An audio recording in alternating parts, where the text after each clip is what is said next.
because I wanted to put him down a little bit of basically, right? And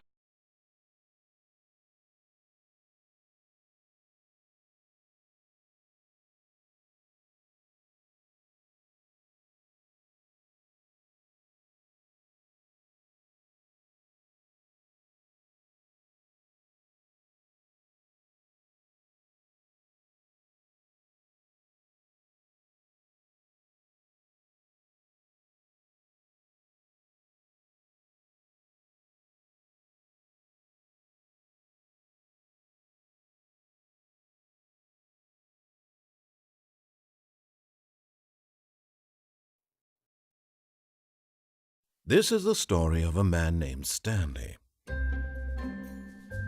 Stanley worked for a company in a big building where he was employee number 427. Employee number 427's job was simple.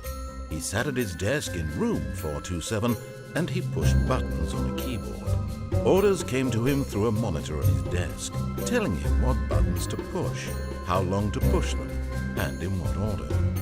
This is what employee 427 did every day of every month of every year. And although others might have considered it soul-rending, Stanley relished every moment that the orders came in, as though he had been made exactly for this job.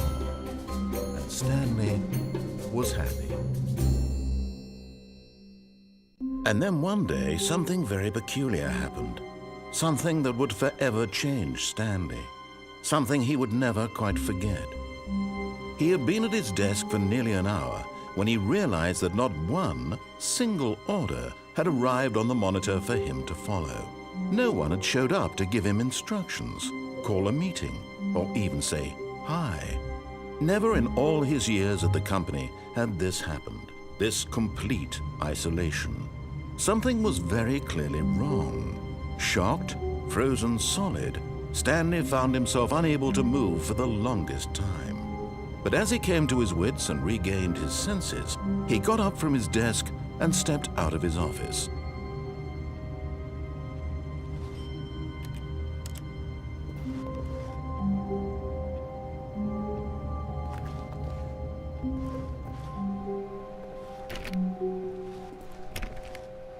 All of his co-workers were gone. What could it mean? Stanley decided to go to the meeting room. Perhaps he had simply missed a memo. No matter how hard Stanley looked, he couldn't find a trace of his co-workers.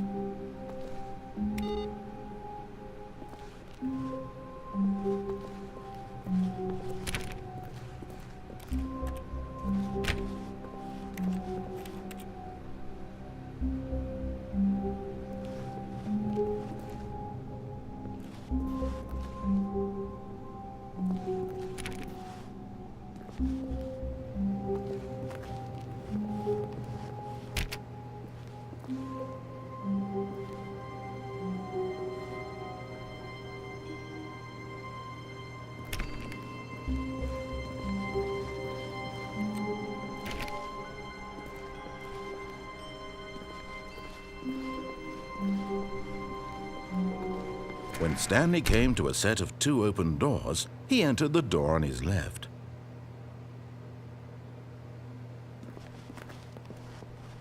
This was not the correct way to the meeting room, and Stanley knew it perfectly well. Perhaps he wanted to stop by the employee lounge first, just to admire it.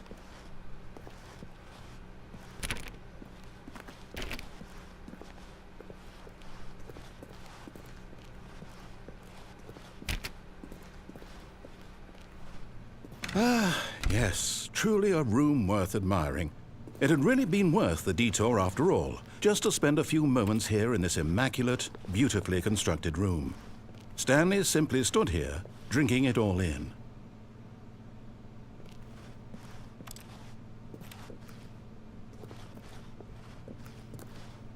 Yes, really, really worth it being here in the room. A room so utterly captivating that even though all your co-workers have mysteriously vanished, here you sit looking at these chairs and some paintings. Really worth it.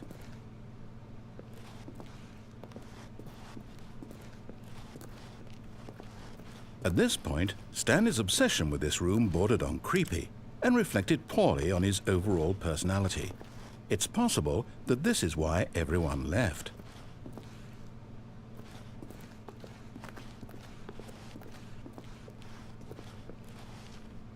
Stanley sat around waiting for more dialogue, but when a long time had passed and there was no more, he decided that the game was trying to send him a message.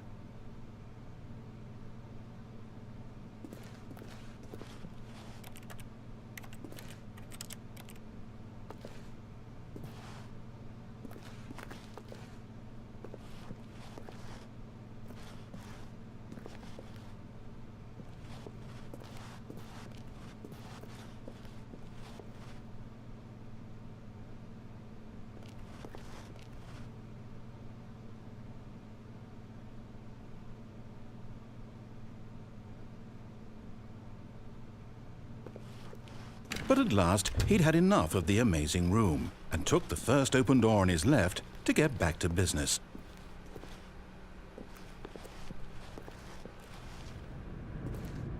Stanley was so bad at following directions, it's incredible he wasn't fired years ago.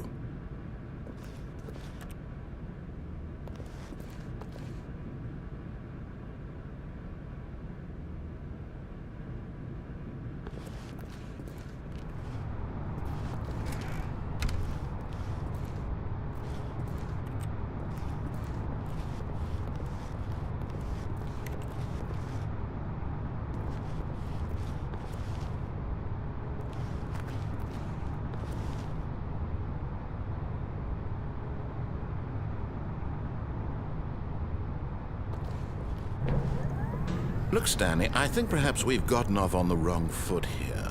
I'm not your enemy, really, I'm not. I realize that investing your trust in someone else can be difficult, but the fact is that the story has been about nothing but you all this time. There's someone you've been neglecting, Stanley. Someone you've forgotten about. Please, stop trying to make every decision by yourself. Now, I'm not asking for me, I'm asking for her. This is it, Stanley. Your chance to redeem yourself, to put your work aside, to let her back into your life. She's been waiting.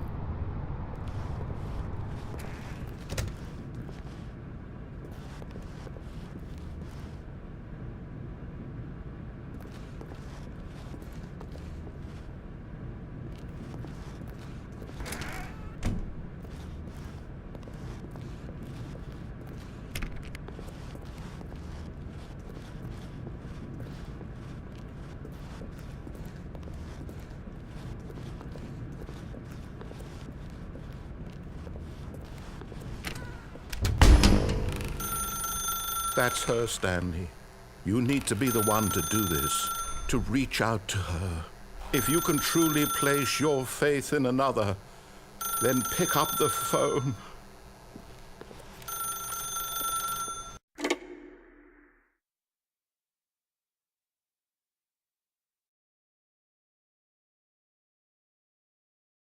Oh, Stanley, is that you? Hold on, sweetie. Sorry to keep you waiting. I'm just pulling the bread out of the oven. All right. Okay, there we go. All right, now, I want you to come in and tell me all about your day. Gotcha. Oh, come on. Did you actually think you had a loving wife who'd want to commit their life to you? I'm trying to make a point here, Stanley. I'm trying to get you to see something. Come inside. Let me show you what's really going on here. Sorry, but you're in my story now.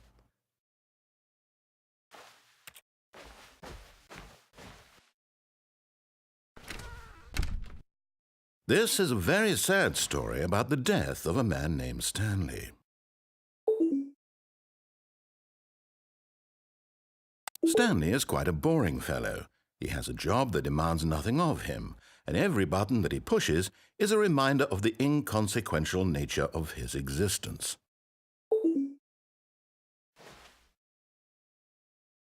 Look at him there, pushing buttons, doing exactly what he's told to do. Now he's pushing a button. Now he's eating lunch. Now he's going home.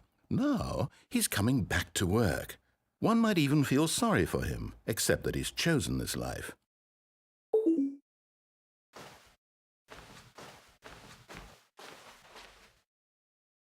But in his mind, he can go on fantastic adventures.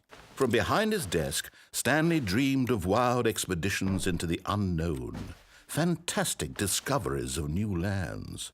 It was wonderful, and each day that he returned to work was a reminder that none of it would ever happen to him.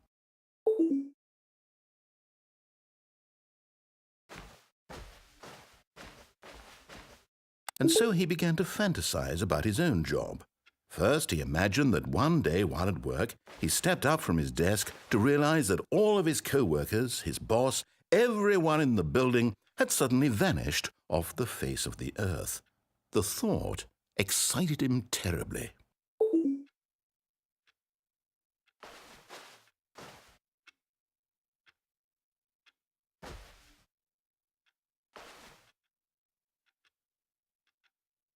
So he went further. He imagined that he came to 2 open doors and that he could go through either. At last, choice. It barely even mattered what lay behind each door. The mere thought that his decisions would mean something was almost too wonderful to behold. As he wandered through this fantasy world, he began to fill it with many possible paths and destinations. Down one path lay an enormous round room with monitors and mind controls. And down another was a yellow line that weaved in many directions. And down another was a game with a baby. And he called it the Stanley Parable. It was such a wonderful fantasy, and so in his head he relived it again, and then again, and again, over and over, wishing beyond hope that it would never end, that he might always feel this free. Surely there's an answer down some new path, mustn't there be? Perhaps if he played just one more time. But there is no answer. How could there possibly be?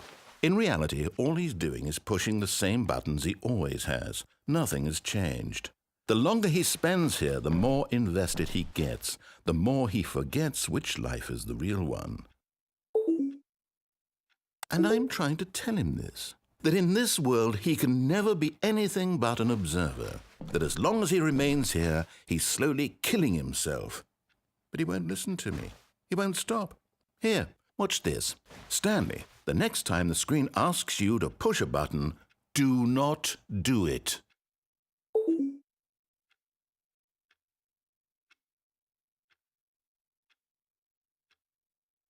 You see? Can he just not hear me?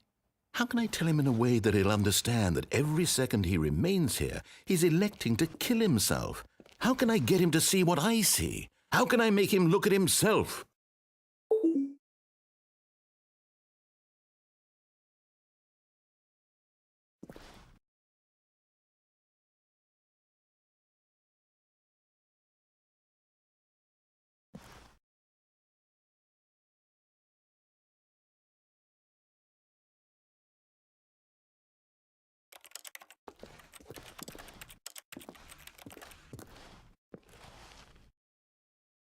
I suppose I can't, not in the way I want him to. But I don't make the rules. I simply play to my intended purpose, the same as Stanley. We're not so different, I suppose. I'll try once more to convey all this to him. I'm compelled to. I must. Perhaps, well, maybe this time he'll see. Maybe this time. And I tried again, and Stanley pushed a button. And I tried again, and Stanley pushed a button. And I tried.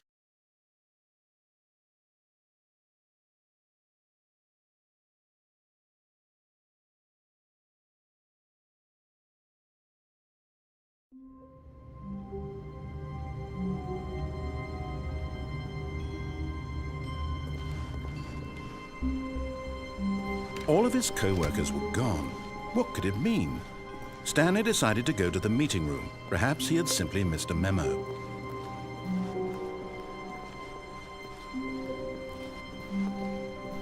When Stanley came to a set of 2 open doors, he entered the door on his... This was not the correct way to the meeting room, and Stanley knew it perfectly well.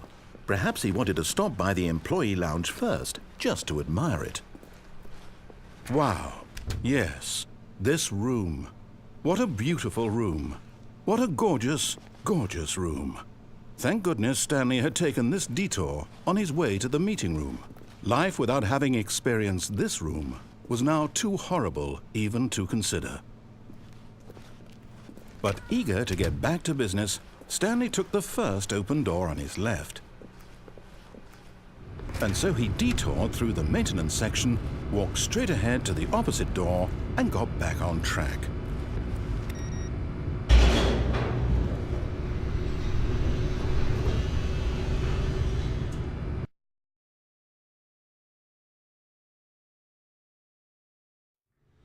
But Stanley didn't want to go back to the office. He wanted to wander about and get even further off track. So now in order to get back, he needed to go, from here it's, left.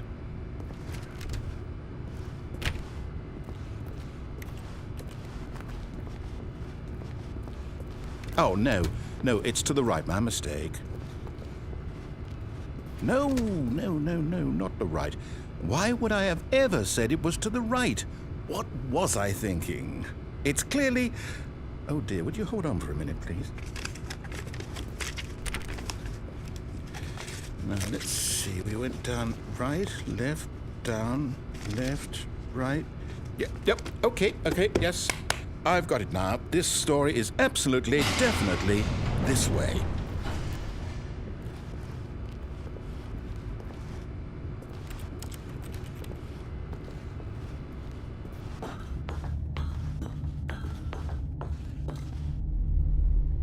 No. This isn't right at all. You're not supposed to be here yet. This is all a spoiler. Quick, Stanley, close your eyes. Okay. We just have to get back to, oh, who am I kidding? It's all rubbish now. The whole story completely unusable. How about, rather than waste my time trying to salvage this nonsense, we'll just restart the game from the beginning. And this time, suppose we don't wander so far off track, Okay, from the top.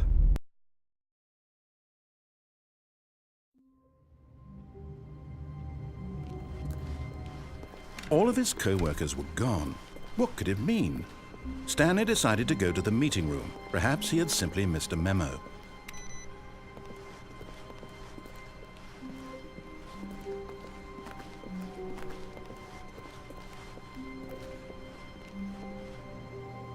When Stanley...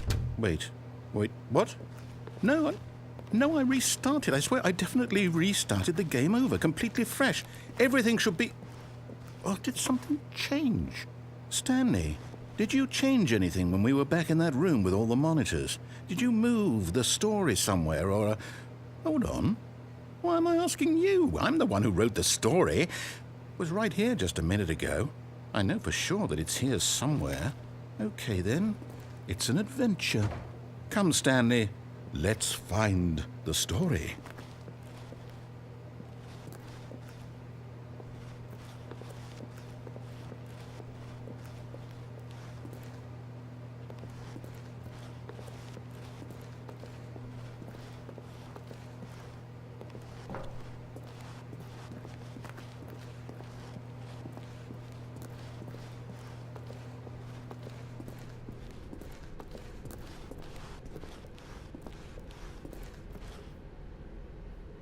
I'll say it.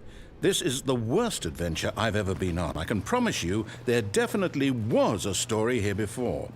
Do we need to restart the game again? Well, I find it unlikely that we'll ever progress by starting over and over again, but it's got to be better than this. Okay, let's give it a shot. Why not?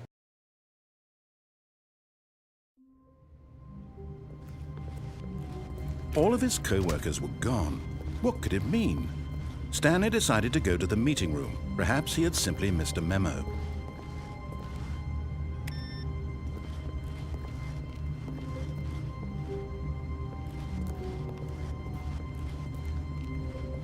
Okay, yep, it's worse. I might be remembering this wrong. It's possible the story is back where we just came from. Why don't we go back the other direction and see if we missed anything?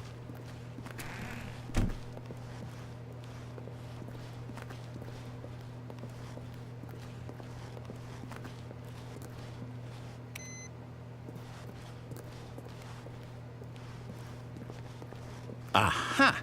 I knew we'd miss something. The story. Here it comes. No, wait, never mind. Not the story. Okay, let's head back the other way and retrace our steps.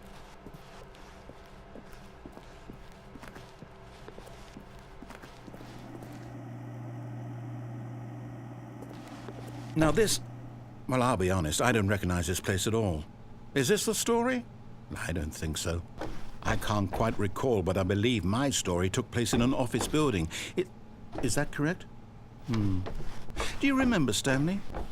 Well, do you know what? Since I've completely forgotten what we were supposed to be doing, how about this? You win! Congratulations! I know you put in a lot of hard work, and it really paid off, so good job. Oh, no. No, I don't feel right about this at all. We both know you didn't put in any actual work for that win. Some people win fair and square, and this was not one of those situations. Okay, I'm getting weirded out by whatever this place is. I don't care what might happen this time. I have to restart.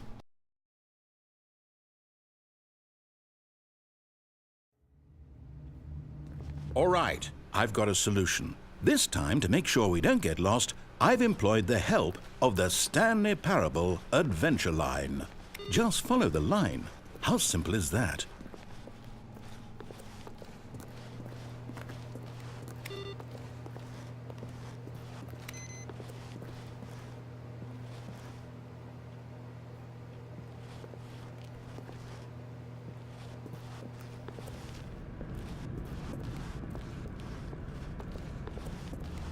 You see?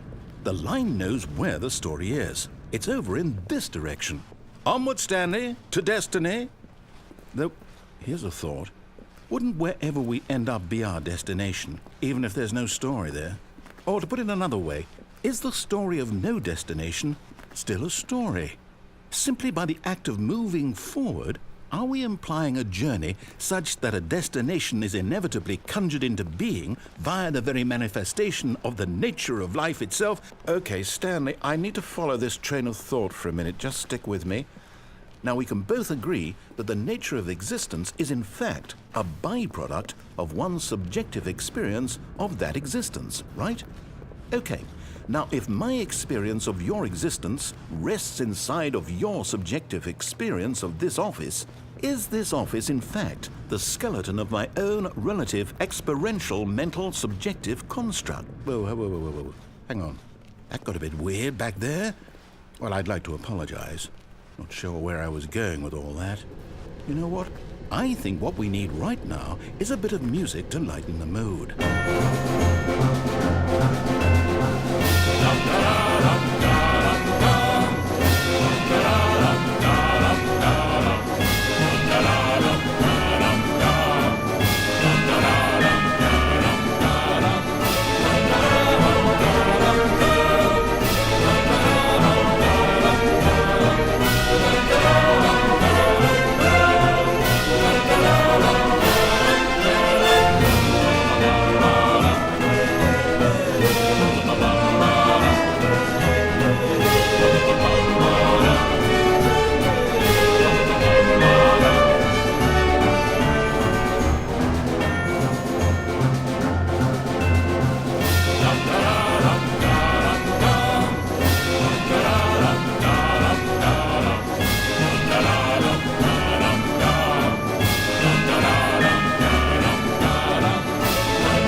Cut the music, go back and look at that fern.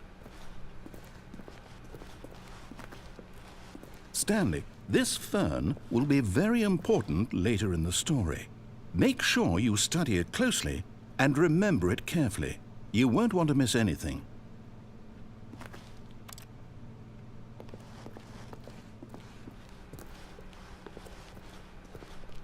Wait, what? We're back at the office? No. Line, you do know we're looking for the Stanley Parable, right? The story? Is any of this Oh, no, not again. Line, how could you have done this to us? And after we trusted you, after everything we've been through, you... Oh, I can't take this anymore. To hell with it. Restart.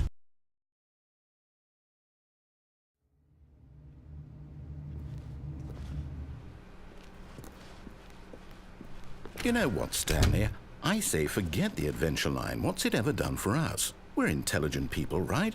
Why can't we make up our own story? Something exciting, daring, mysterious. Ooh, this all sounds perfectly doable. Why don't we simply start wandering in, well, I don't know.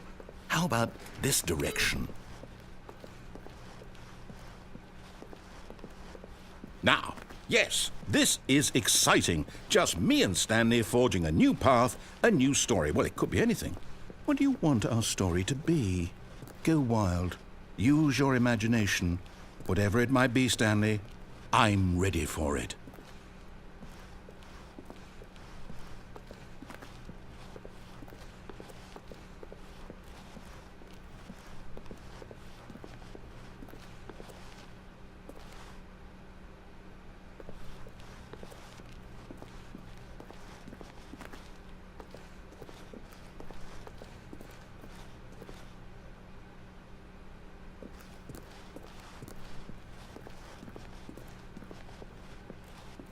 Oh, no, not you again.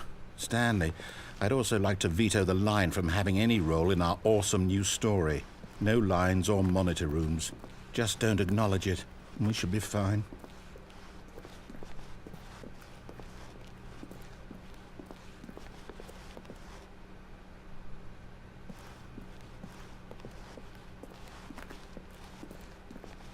Ah, a choice. We get to make a decision. From here, the story is in our control. How important we mustn't squander the opportunity. In fact, I believe I need a minute to think here. Just walk in circles for a minute. Okay, so I know that each door has to lead somewhere, which means that somewhere, the place where we're trying to go, there must be a reverse door that leads here. And that in turn means that our destination corresponds with the counter-inverted reverse door's origin. So starting from the right, let us ask, will taking the right door lead us to where we're going? And since the answer is clearly yes, then by all accounts, the door on the right is the correct one. Another victory for logic. Come, Stanley, our destiny awaits. Oh, hold up, what's this? The confusion ending. You're telling me that's what this is? It's all one giant ending? And we're supposed to restart the game, what, eight times? That's really how all this goes? It's all determined? So now, according to the schedule, I restart again. Then what? Am I just supposed to forget? Well, what if I don't want to forget? My mind goes blank simply because it's written here on this thing, wall. Well, who consulted me? Why don't I get to decide? Why don't I get a say in all of this? Is it really? No, it can't be. I don't want it to be. I don't want the game to keep restarting. I don't want to forget what's going on. I don't want to be trapped like this. I won't restart the game. I won't do it. I won't do it. I won't do it. And the timer stopped? Does that mean, did we do it? Did we break the cycle? The, whatever it is that made this schedule? How would we even know? Will someone come for us? Will something happen? So, okay. I guess now we just wait, you know. I suppose in some way that this is a kind of story, wouldn't you agree? I'm not quite sure if we're in the destination or the journey, though they're always saying that life is about the journey and not the destination. So I hope that's where we are right now. We'll find out, won't we? Eventually. Well, in the meantime...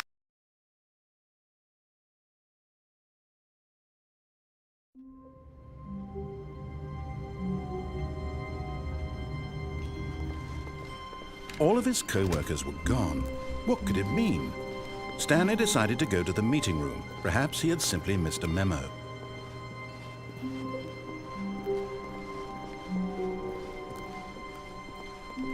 When Stanley came to a set of 2 open doors, he entered the door on his left. This was not the correct way to the meeting room, and Stanley knew it perfectly well. Perhaps he wanted to stop by the employee lounge first, just to admire it. The lounge was sublime, a work of art. What was it about this room that called so deeply and so personally to Stanley? Its grace, but eager to get back to business, Stanley took the first open door on his left. And so he detoured through the maintenance section, walked straight ahead to the opposite door, and got back on track.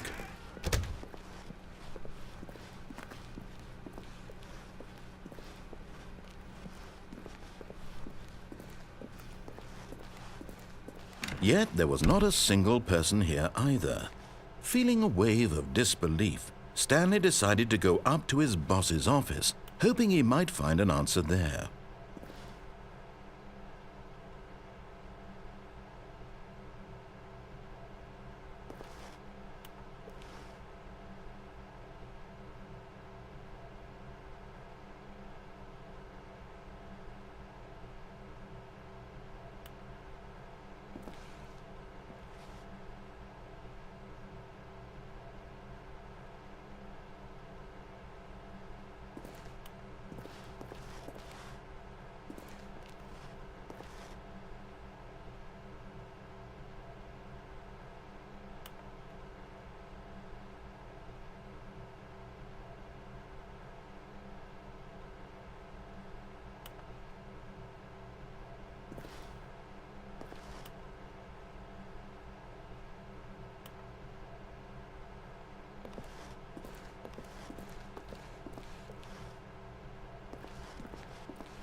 Stanley just stood there doing nothing at all. He seems to think I have nothing better to do with my time than to sit around and describe every fascinating little detail of his inability to do anything.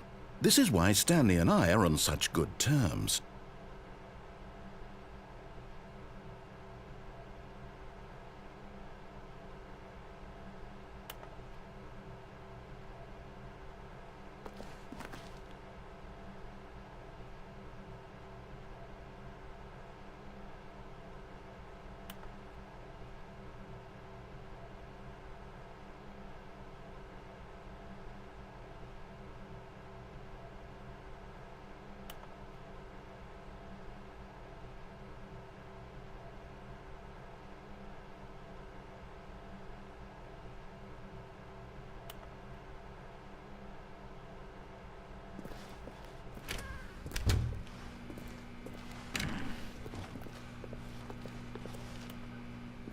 Stanley stepped into the broom closet, but there was nothing here, so he turned around and got back on track.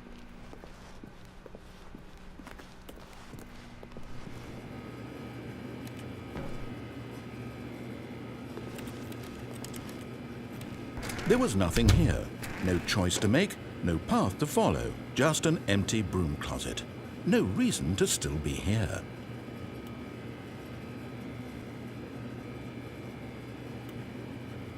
It was baffling that Stanley was still just sitting in the broom closet. He wasn't even doing anything. At least if there was something to interact with, he'd be justified in some way. As it is, he's literally just standing there doing sweet FA.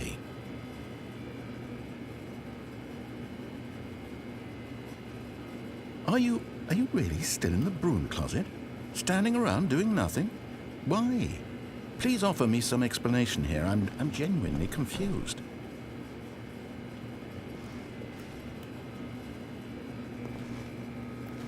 You do realize there's no choice or anything in here, right? If I'd said Stanley walked past the broom closet, at least you would have had a reason for exploring it to find out. But it didn't even occur to me because literally this closet is of absolutely no significance to the story whatsoever. I never would have thought to mention it.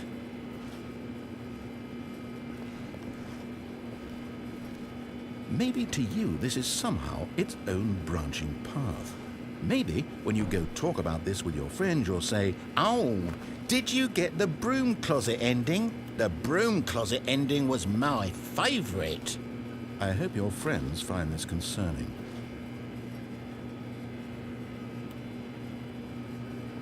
Stanley was fat and ugly and really stupid. He probably only got the job because of a family connection. That's how stupid he is. That or with drug money. Also, Stanley is addicted to drugs and hookers. Well, I've come to a very definite conclusion about what's going on right now. You're dead. You got to this broom closet, explored it a bit, and were just about to leave because there's nothing here when a physical malady of some sort shut down your central nervous system and you collapsed on the keyboard. Well, in a situation like this, the responsible thing is to alert someone nearby so as to ensure that your body is taken care of before it begins to decompose. Hello? Anyone who happens to be nearby? The person at this computer is dead. He or she has fallen prey to any number of your countless human physiological vulnerabilities. It's indicative of the long-term sustainability of your species.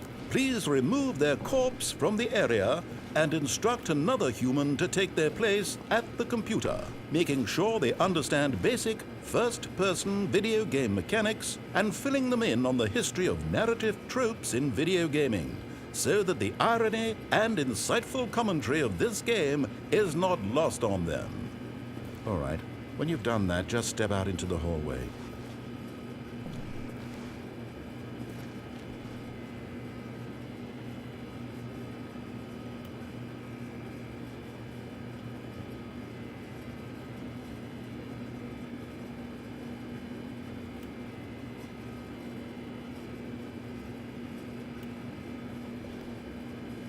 Ah, second player. It's good to have you on board. I guarantee you can't do any worse than the person who came before you.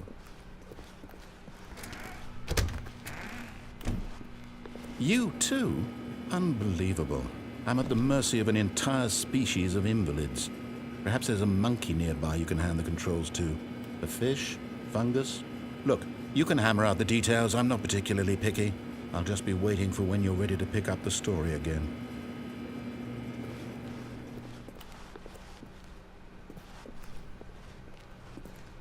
Coming to a staircase, Stanley walked upstairs to his boss's office.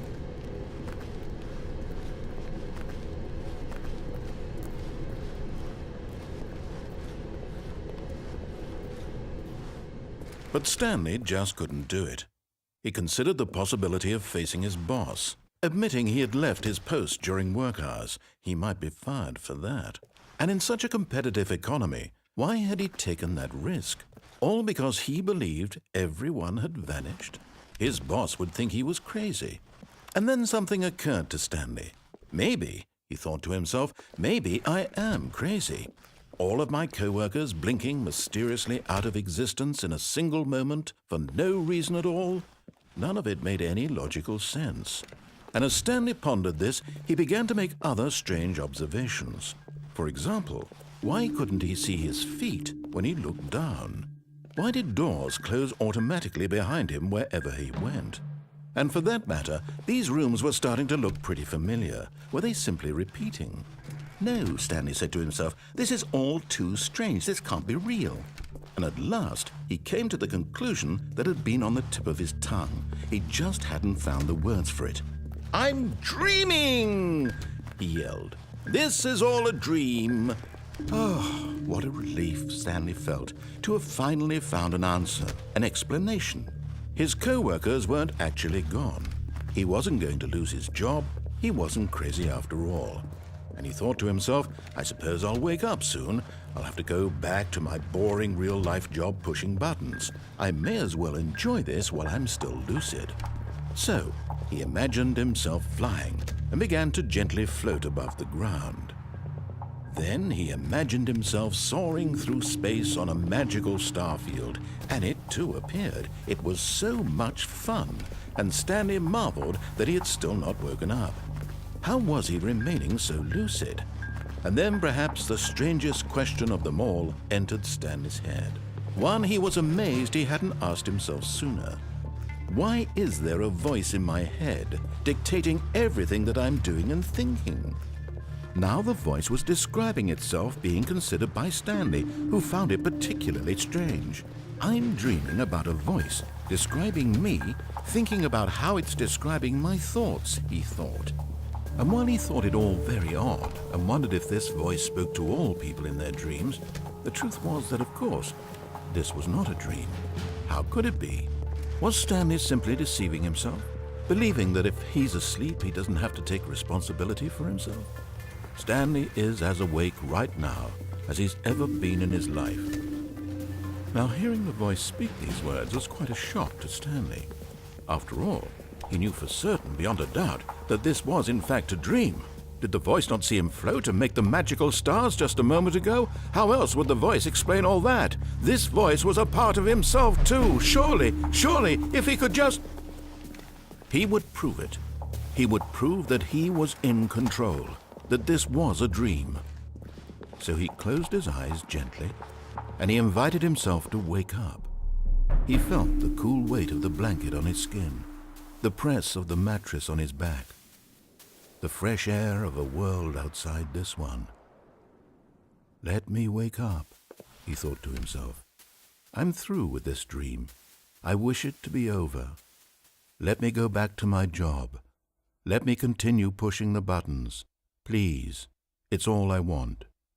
I want my apartment and my wife and my job. All I want is my life exactly the way it's always been. My life is normal. I am normal. Everything will be fine.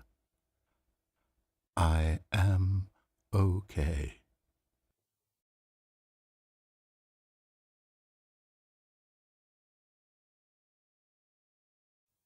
Stanley began screaming. Please, someone, wake me up. My name is Stanley. I have a boss. I have an office. I am real. Please, just someone tell me I am real. I must be real. I must be. Can anyone hear my voice? Who am I? Who am I? And everything went black.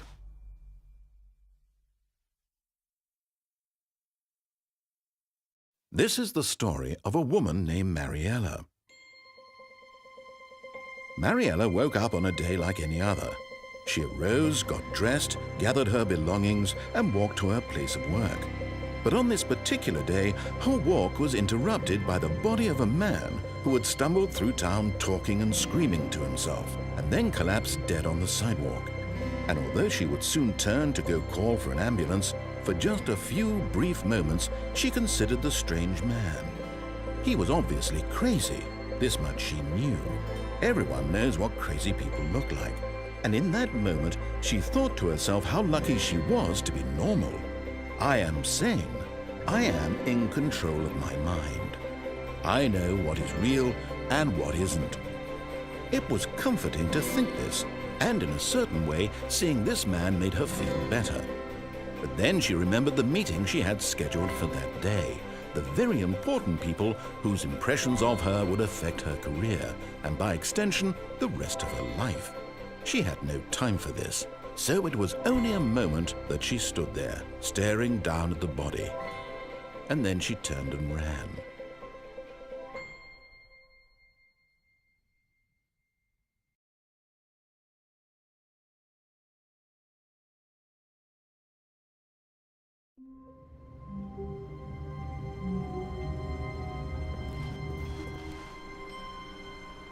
All of his co-workers were gone. What could it mean? Stanley decided to go to the meeting room. Perhaps he had simply missed a memo.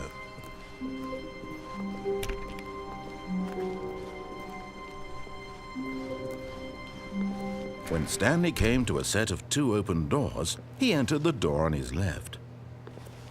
This was not the correct way to the meeting room, and Stanley knew it perfectly well. Perhaps he wanted to stop by the employee lounge first, just to admire it. Standing now in this incredible room, Stanley for the first time understood true happiness. Then the feeling went away, and he felt sad again. Then it came back, and lingered for a minute or two. Now it's only half there, just a kind of, tingle. But eager to get back to business, Stanley took the first open door on his left. And so he detoured through the maintenance section, walked straight ahead to the opposite door, and got back on track. Yet there was not a single person here either. Feeling a wave of disbelief, Stanley decided to go up to his boss's office, hoping he might find an answer there. Oh, no, no, not again. I won't be part of this. I'm not going to encourage you. I'm not going to say anything at all. I'm just going to be patient and wait for you to finish whatever it is you enjoy doing so much in this room. Please take your time.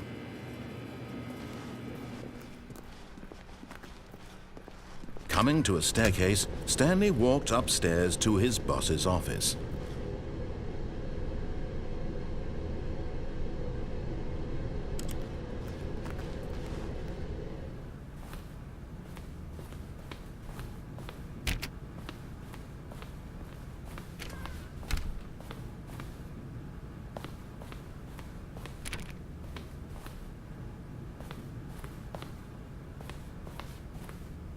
Stepping into his manager's office, Stanley was once again stunned to discover not an indication of any human life. Shocked, unraveled, Stanley wondered in disbelief who orchestrated this, what dark secret was being held from him.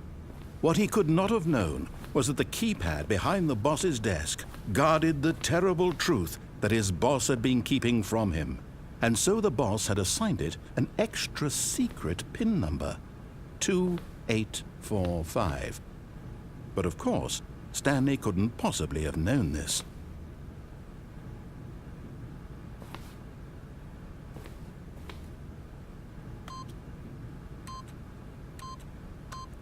Yet incredibly, by simply pushing random buttons on the keypad, Stanley happened to input the correct code by sheer luck. Amazing. He stepped into the newly opened passageway.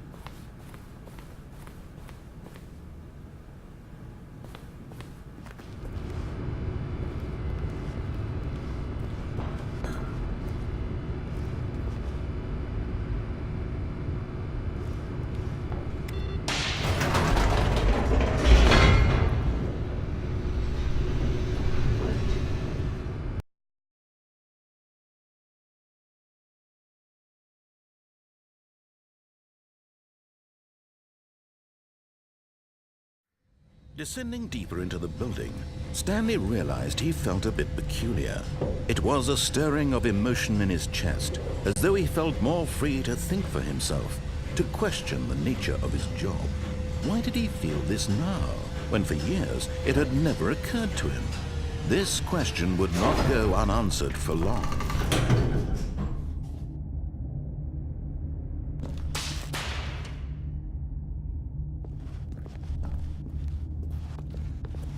Stanley walked straight ahead through the large door that read Mind Control Facility.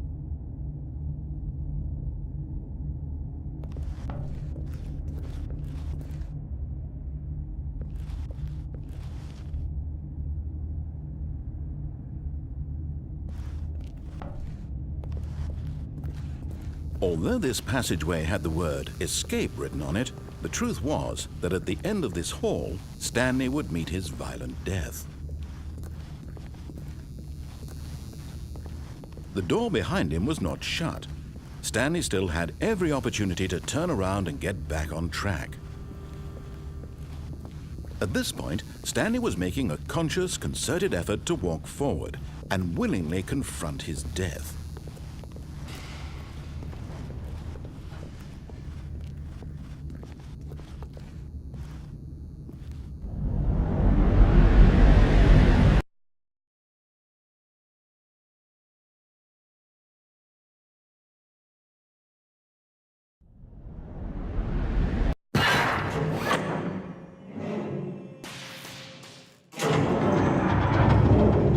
As the machine whirred into motion and Stanley was inched closer and closer to his demise, it reflected that his life had been of no consequence whatsoever. Stanley can't see the bigger picture. He doesn't know the real story, trapped forever in his narrow vision of what this world is. Perhaps his death was of no great loss, like plucking the eyeballs from a blind man. And so he resigned and willingly accepted this violent end to his brief and shallow life. Farewell, Stanley.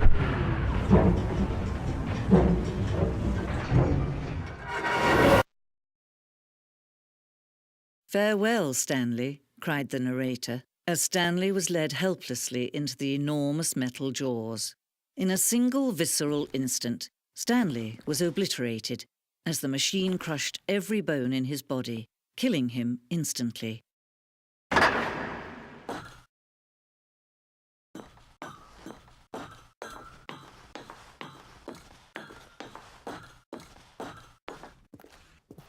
And yet it would be just a few minutes before Stanley would restart the game, back in his office, as alive as ever. What exactly did the narrator think he was going to accomplish? When every path you can walk has been created for you long in advance, death becomes meaningless, making life the same. Do you see now? Do you see that Stanley was already dead from the moment he hit start?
Then he pushed the number 4. And finally, he pushed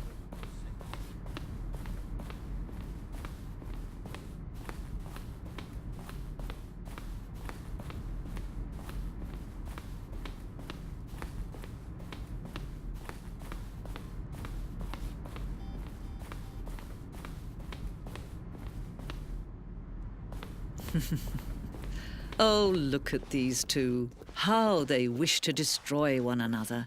How they wish to control one another. How they both wish to be free.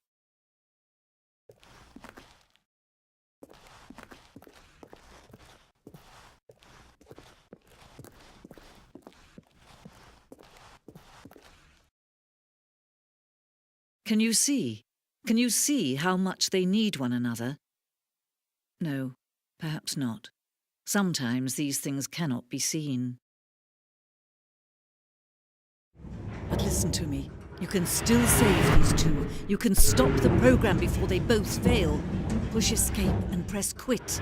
There's no other way to beat this game. As long as you move forward, you'll be walking someone else's path. Stop now and it'll be your only true choice. Whatever you do, choose it. Don't let time choose for you. Don't let time choose.